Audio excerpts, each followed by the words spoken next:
ہاں غلام تھے بیچارے یا نوجوان تھے. نوجوانوں پر بزرگوں کو خود ہی حق حاصل ہوتا ہے، جو چاہے کرے. اور غلام تو ملکیت ہوتا ہے، زندہ ذبح کر دے تبھی کوئی پوچھنے والا نہیں.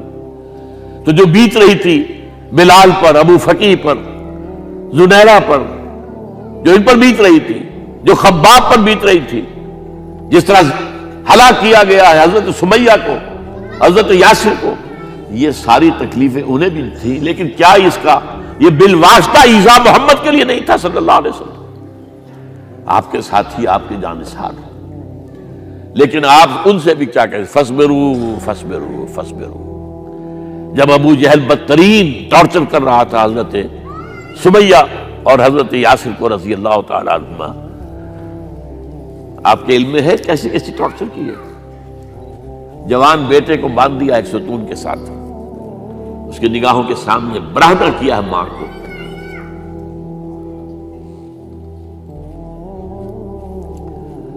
ہاتھ میں ایک مورتی ہے. جب تنگ آ گیا، ستا کر تنگ کر کے مار مار کے حضرت سمیہ ٹس سے مس نہیں ہو رہی.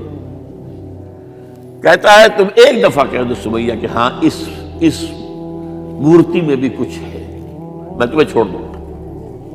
انہوں نے تھوک دیا، برچھا مارا ہے شرمگاہ کے اندر.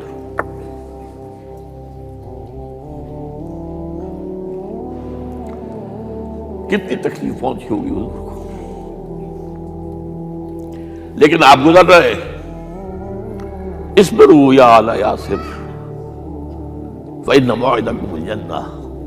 اے یاسر کے گھر والوں صبر کرو، تمہارے استقبال کی تیاریاں ہو رہی ہیں جنت.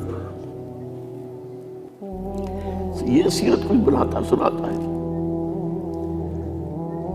یہ سیرت. یاسر کے ساتھ کیا کیا ہے؟ 4 اونٹ نر سانڈ، اور ان کے ساتھ رسے باندھ کر ایک رسے سے ان کا ایک بازو باندھا، ایک سے دوسرا بازو، ایک سے ایک ٹانگ، دوسرے سے دوسری ٹانگ. انہیں دوڑایا ہے کہ پرکھتے ہو جیسے قسم کے. یہ دین ایسے ہی قائم نہیں ہوا. عدل و انصاف کا نظام ٹھنڈے ٹھنڈے قائم نہیں ہوتا، گھر میں آرام سے بیٹھے ہوئے قائم نہیں ہوتا. اور سنیے، 3 برس شیب بنی ہاشم کے تو قید ہے. 3 برس. اور یہاں کی قید پر قیاس نہ کریں. یہاں تو جیل میں کھانے کو ملتا ہے، راشن ملتا ہے، جیسا بھی ملتا تو ہے نا. اور لیڈروں کے لیے تو class A class B class ہے. اب تو ان کا تو لیڈر تو لوگ جب آتے ہیں جیل کاٹ کر معلوم ہوتا ہے کہ شاید کسی صحت افزا مقام سے تشریف لا رہے ہیں. وہاں کیا تھا؟ Total boycott. ایک گھاٹی، ادھر پہاڑ ادھر پہاڑ، دونوں طرف جو ہے پہرے. کوئی کھانے پینے کی چیز اندر نہیں جائے گی. اور پورا خاندان بنی ہاشم، وہ بھی کہ جو ایمان نہیں لائے، وہ قبائلی زندگی تھی نا. بنو ہاشم چونکہ حضور کو پشت پناہی چھوڑنے کو تیار نہیں ہوئے، ابو طالب نے آخری وقت تک بھی ساتھ نہیں چھوڑا. ہاں آخری وقت کے قریب ایک بات ہو گئی تھی. ایک مرتبہ تو ہوا کہ وفد آیا ہے قریش کا کہ اپنے بھتیجے کو روک لو، وہ ہمارے معبودوں کی توہین کرتا ہے. ابو طالب نے بلایا اور آپ سے کہا کہ یہ کچھ اپنے رویے کو بدلے. آپ نے فرمایا چچا جان، اب تو چاہیے میرے ایک ہاتھ پر سورج اور دوسرے پر چاند رکھ دے، میں اپنے اس مشن کو چھوڑ نہیں سکتا. یہ ہے استقامت. اور ابو طالب کے عین انتقال کے وقت جو معاملہ ہوا، جب وفد آیا ہے کہ ٹھیک ہے اب ہمارا جو ہے صبر کا پیمانہ لبریز ہو گیا ہے، اب ٹھیک ہے آ جاؤ میدان میں، تم بھی ساتھ چھوڑنے کو تیار نہیں ہو. ابو طالب نے بلایا اس کو، بھتیجے مجھ پر اتنا بوجھ نہ ڈالو جو میں برداشت نہ کر سکوں.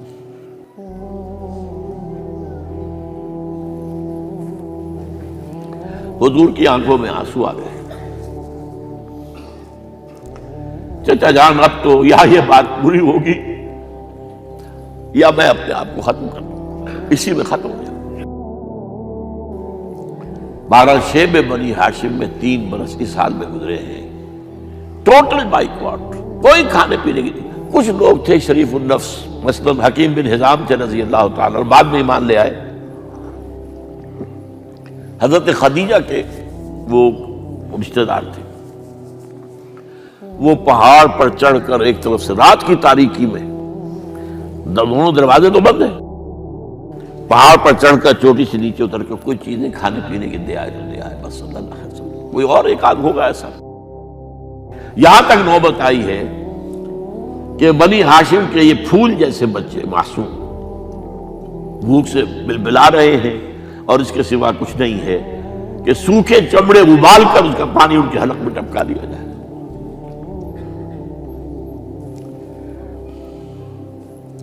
اور جو ہوا وادی طائف میں، جب مکے والوں نے فیصلہ کر لیا کہ آپ قتل کر دو، ابو طالب بھی فوت ہو چکے ہیں، اب کوئی اندیشہ نہیں، کوئی خانہ جنگی شروع نہیں ہوگی، کوئی انٹرا ٹرائبل وار نہیں ہوگی، تو آپ طائف گئے ہیں۔ شاید وہاں کے 3 سردار تھے بڑے، اور یہ طائف اصل میں قریشی کا سمجھیے کہ یہ ان کا گرمیوں کا یہ صحت افزا مقام تھا۔ یہ تمام جو سردار تھے مکے کے، ان کی جائیدادیں وہاں تھی، باغات تھے، اور وہاں کے بھی 3 سردار تھے، تو شاید ان میں سے کسی کو اللہ توفیق دے دے۔ وہاں گئے ہیں اور صرف ایک ساتھ ہیں، حضرت زید بن حارثہ، حضرت ابو بکر بھی ساتھ نہیں، سائے کی طرح ساتھ رہنے والا بھی ساتھ نہیں تھا۔ وہاں جا کر جو آپ نے تینوں سے بات کی ہے، تینوں نے وہ باتیں کہی ہیں جو کلیجے کو چیر جائیں۔ تمہارے سوا کوئی اللہ کو نہیں ملا تھا رسول بنانے، جاؤ چلے جاؤ۔ ایک کہتا ہے فوراً چلے جاؤ یہاں سے، اس لیے کہ ہو سکتا ہے کہ تم سچے ہو تو کہیں میں تمہاری توہین نہ کر دوں، اور یہ بھی ہو سکتا ہے تم جھوٹے ہو تو جھوٹے کو میں منہ نہیں لگانا چاہتا۔ 3 دن کی یہ سختی، اور اس میں کیا ہو رہا ہے، اسٹریٹ ارچنز جو کہلاتے ہیں ہمارے یہاں، ٹھوکرے گلیوں کے، انہیں اشارہ کر دیا ذرا ان کی خبر لو، اب وہ پتھراؤ کر رہے ہیں۔ جیسے ہمارے ہاں کوئی آ جاتا ہے، کوئی نیم پاگل یا کوئی اور کسی طرح کا مست قسم کا آدمی، اور اس کے اوپر چھوکرے چاروں طرف ہوں اور ستا رہے ہوں، یہ نقشہ تھا، اور طائف کی گلیاں تھیں، اور محبوب رب العالمین تھے۔ ادھر سے پتھر آ رہے ہیں تو زید بن حارثہ رکاوٹ بن گئے ہیں، لیکن پیچھے سے آ رہے ہیں، وہ کیسے روکیں گے؟ پیچھے جاتے ہیں تو ادھر سے آ رہے ہیں۔ جسم لہو لہان ہے، خون رس رس کر زخموں سے جوتیوں میں آ کے جم گیا ہے۔ پھر وہاں سے آپ نکل کر گئے ہیں، ایک باغ میں تھوڑی سی پناہ لی ہے تھوڑی دیر کے لیے، جوتے بڑی مشکل سے اترے ہیں، خون جمع ہوا، اور وہ جو پھر دعا نکلی ہے آپ کے، وہ کلیجے کو چیر جانے والی ہے۔ اللہم الیک اشکو ضعف قوتی وقلت حیلتی وحوانی علی الناس، اے اللہ تیری جناب میں فریاد لے کر آیا ہوں، اپنی قوت کی کمی کا، اپنے وسائل کی کمی کا، اور لوگوں میں جو رسوائی ہو رہی ہے، الی من تکلنی الی بعید یتجہمنی او الی عدو ملکت امری، مجھے کس کے حوالہ کر دیا ہے، مجھے دشمن کے حوالے کر دیا جو چاہے میرے ساتھ کر گزرے۔ فریاد ہے کہ نہیں؟ بڑی زوردار فریاد ہے، بڑی زوردار، لیکن پھر مقام عبدیت کا ظہور ہوتا ہے۔ ان لم یکن علی غضبک فلا ابالی، اے اللہ اگر تو ناراض نہیں ہے، مجھے اندیشہ یہ ہو گیا کہ کہیں تو ناراض تو نہیں ہو گیا ہے، کہیں تو نے میرا ساتھ تو نہیں چھوڑ دیا ہے، اگر تو ناراض نہیں ہے تو مجھے کوئی پرواہ نہیں، جو ہو سو سر تسلیم خواہ جو مزاج یار میں آئے۔ واپس آئے ہیں تو مکے میں داخل نہیں ہو سکتے تھے، وہاں تو قتل کا فیصلہ ہو چکا، باہر ہی آپ نے ڈیرا لگایا، زید بن حارثہ کو بھیجا، فلاں شخص کے پاس جاؤ کہ تم اگر امان میں لے لو محمد کو تو محمد آ جائیں، میں تو میری یہ پوزیشن نہیں ہے، میں قریش کے مقابلے میں امان نہیں دے سکتا۔ دوسرے کے پاس بھیجا، اس نے بھی کچھ ایسے جواب دے دیا۔ تیسرے کے پاس جب گئے حضرت زید، مطعم بن عدی، اس نے کہا ٹھیک ہے، میں امان دیتا ہوں محمد کو، وہ آ جائے مکے میں۔ حضور سے آگے کہا، حضور نے فرمایا نہیں جا کر کہو، آ کر لے کر جا۔ کیوں؟ کیا پتہ اچانک جو ہے میرے داخل ہوتے ہی کوئی مجھ پر حملہ کرے، قتل کر دے۔ وہ تو یہ کہہ سکے کہ ہمیں کیا پتہ تھا کہ مطعم نے جو ہے امان دی ہے، I never knew it۔ اب یہ قبیلے کے اندر یہ ہوتا تھا کہ ایک نے امان دے دی، سب کی طرف سے امان۔ لہذا حضور نے فرمایا آ کر لے کر جاؤ۔ وہ اپنے 6 بیٹوں کو ہتھیار سجا کر لے کر آیا ہے اور پھر لے کر گیا حضور کو، کہتا ہوا گزر رہا ہے راستے میں، لوگوں سن لو محمد میری امان میں ہے صلی اللہ علیہ وسلم۔ اس لیے آپ کو مکے کے اندر پھر 2-2.5 سال مزید رہنے کا موقع ملا ہے، اور اتنا بڑا احسان آپ نے مانا پھر مطعم بن عدی کا کہ غزوہ بدر میں جب 70 اسیر تھے قریش کے حضور کے پاس، تو آپ نے فرمایا تھا کہ اگر آج مطعم زندہ ہوتا اور وہ سفارش کرتا تو میں ان سب کو چھوڑ دیتا بغیر کسی فدیے کے۔ بہرحال یہ چند باتیں میں نے آپ کو بتائی، باقی تو یہ کہ غار ثور ہے کیسی کیسی، اور پھر غزوہ بدر سے پہلے کی رات ہے، اور وہ آپ کا زندگی کا طویل ترین سجدہ ہے اس میں، جہاں تک یہ الفاظ بھی آپ نے کہہ دیا اللہ اگر کل یہ جو 313 یہاں جمع ہیں اگر یہ ختم ہو گئے تو پھر قیامت تک تیرا نام لینے والا کوئی نہیں ہوگا، میں آخری رسول ہوں، میری یہ 15 برس کی کمائی ہے۔ اس پر کہا حضرت ابوبکر نے، وہ پہرےدار کی حیثیت سے کھڑے تھے، کہ حسبک حسبک حضور بس کیجئے بس کیجئے۔ بہرحال بدر ہے، احد ہے، زخمی ہوئے ہیں، دندان مبارک شہید ہوئے ہیں، خون اتنا بہا ہے کہ بے ہوش ہو گئے ہیں، اور خبر اڑ گئی ہے کہ آپ شہید ہو گئے۔ یہ سب کچھ، اور سب سے بڑھ کر حمزہ کی لاش سامنے آئی۔ کیسی لاش؟ ناک کٹی ہوئی ہے، کان کٹے ہوئے ہیں، پیٹ چاک کر کے کلیجہ چبایا ہوا ہے۔ کس طرح برداشت کیا ہوگا آپ نے؟ اپنے اوپر تاری کر کے دیکھیں، یہ حمزہ کون ہے؟ چچا ہے، دودھ شریک بھائی ہے، خالہ زاد بھائی ہے، ساتھ کا کھیلا ہوا ہمجولی ہے، اور اس کی لاش ہے۔ جو قلب اطہر پر بیت رہی تھی وہ مدینے میں آ کر ایک بڑا ماحول بدلا ہوا تھا، تب وہ بات سامنے آ گئی۔ جب آپ مدینے واپس تشریف لائے ہیں تو ظاہر بات ہے کہ زیادہ انصار کے لوگ تھے جو شہید ہوئے تھے۔ بدر میں مہاجرین تو میرے خیال ہے 1/4 تھے نمبر کے اندر، 3/4 تو انصاری تھے۔ اسی طریقے سے احد کے اندر معاملہ ہے، تو مختلف گھروں سے عورتوں کے بین کرنے کی آوازیں آ رہی تھی، اس لیے کہ اس وقت تک بین کرنا حرام نہیں قرار دیا گیا تھا، ممنوع نہیں تھا۔ آوازیں سن کر حضور کی زبان مبارک سے نکل گیا اما حمزہ تو فلا بواکی لہو، ہائے حمزہ کے لیے تو کوئی رونے والی بھی نہیں ہے۔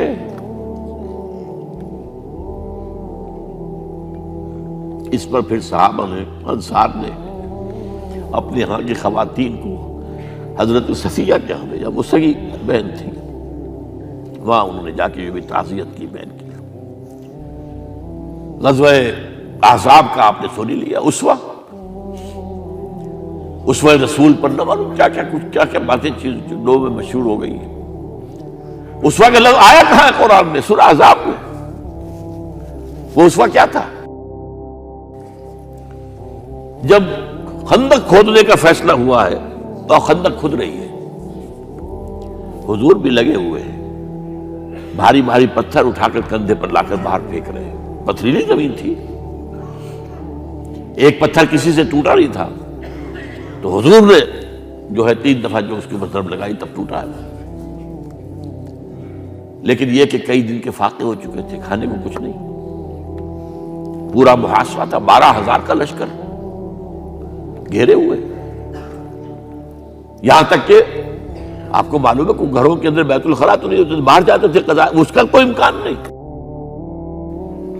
شدید ترین آزمائش جو ہوئی ہے اس کا نتیجہ ایک طرف یہ نکلا کہ منافقین کا نفاق ان کی زبانوں پر آ گیا۔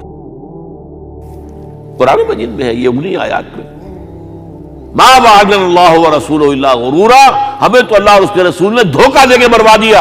ہم سے کہا تھا کہ قیصر و کسریٰ کے خزانے تمہارے قدموں میں آئیں گے، اور حال یہ ہے کہ اب رفع حاجت کے لیے باہر نہیں جا سکتے، کھانے کو کچھ نہیں۔